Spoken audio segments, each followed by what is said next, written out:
Cent ഡെന്നീസും കൂട്ടരും. അഡ്വഞ്ചറും ധൈര്യവും തേടുന്ന നിങ്ങൾക്കായി സെൻറ്റ് ഡെന്നീസിൻ്റെയും കൂട്ടരുടെയും പ്രചോദനാത്മകമായ ഒരു കഥ ഇതാ. സെൻറ്റ് ഡെന്നീസിൻ്റെ കഥ ഏകദേശം AD 3-ാം നൂറ്റാണ്ടിൽ റോമാ സാമ്രാജ്യത്തിലാണ് ആരംഭിക്കുന്നത്. ഒരു സാധാരണ ജീവിതം നയിക്കുന്നതിന് പകരം അദ്ദേഹം ഒരു വലിയ ദൗത്യം ഏറ്റെടുത്തു: സുവിശേഷം പ്രചരിപ്പിക്കുക. ക്രിസ്തുവിനെക്കുറിച്ചുള്ള സന്ദേശം യൂറോപ്പിൻ്റെ ഒരു ഭാഗമായ ഗോളിൻ്റെ ജനങ്ങളിലേക്ക് എത്തിക്കാൻ പോപ്പ് ഫാബിയാൻ അദ്ദേഹത്തെയും മറ്റ് 6 ബിഷപ്പുമാരെയും തിരഞ്ഞെടുത്തു. ഡെന്നിസ് പാരീസിലെ ആദ്യത്തെ ബിഷപ്പ് എന്ന നിലയിൽ തൻ്റെ ദൗത്യം ഏറ്റെടുത്തു. അദ്ദേഹത്തെ സഹായിക്കാൻ വിശുദ്ധ റസ്റ്റിക്സസ്, വിശുദ്ധ എലിത്തീരിയസ് എന്നീ 2 അടുത്ത സുഹൃത്തുക്കളും ഉണ്ടായിരുന്നു. അതൊരു എളുപ്പമുള്ള യാത്രയായിരുന്നില്ല.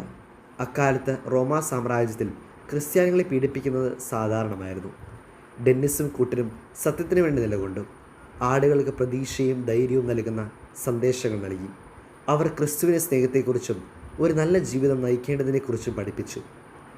അവരുടെ വാക്കുകൾ ധാരാളം ആളുകളെ സ്വാധീനിക്കുകയും ക്രിസ്തു മതം സ്വീകരിക്കാൻ അവരെ പ്രേരിപ്പിക്കുകയും ചെയ്തു.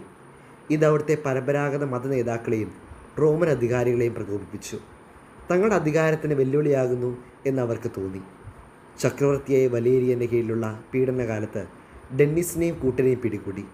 സത്യത്തിൽ നിന്ന് പിന്തിരിയാനും തങ്ങളുടെ വിശ്വാസം ഉപേക്ഷിക്കാനും അവരെ നിർബന്ധിച്ചു.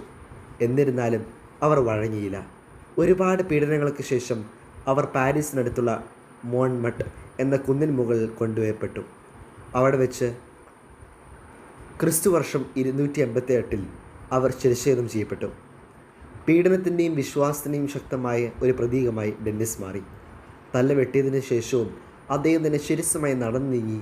പിന്നീട് അദ്ദേഹം അടക്കം ചെയ്യേണ്ട സ്ഥലത്ത് എത്തിച്ചു എന്ന് പറയപ്പെടുന്നു. ഈ ഐതിഹ്യവും അദ്ദേഹത്തിന് അചഞ്ചലമായ വിശ്വാസത്തിനെയും ശരീരം നശിപ്പിക്കപ്പെട്ടാലും സത്യം നിലനിൽക്കുമെന്നതിൻ്റെയും ശക്തമായ ഓർമ്മപ്പെടുത്തലാണ്. അദ്ദേഹത്തിൻ്റെ കബറടത്തിന് മുകളിലാണ് പിന്നീട് പ്രസിദ്ധമായ സെൻറ്റ് ഡെന്നിസ് ബസിലിക്ക പണി കഴിപ്പിച്ചത്. പ്രാർത്ഥന. ഞങ്ങളുടെ കർത്താവായ ദൈവമേ, അങ്ങയുടെ മഹത്വം ലോകമെമ്പാടും ആഘോഷിക്കാൻ സെൻറ്റ് ഡെന്നിസിനെയും കൂട്ടരെയും അയച്ച അങ്ങ് കഷ്ടതകളിൽ സ്ഥിരതയോടെ നിലകൊള്ളാൻ അവർക്ക് ശക്തി നൽകി. അവരെപ്പോലെ ഈ ലോകത്തിലെ സുഖ സൗകര്യങ്ങളെ അവഗണിക്കാനും ഏത് പരീക്ഷണങ്ങളിലും ധൈര്യത്തോടെ നിലകൊള്ളുവാനും ഞങ്ങളെ പഠിപ്പിക്കണമേ. ആമേൻ.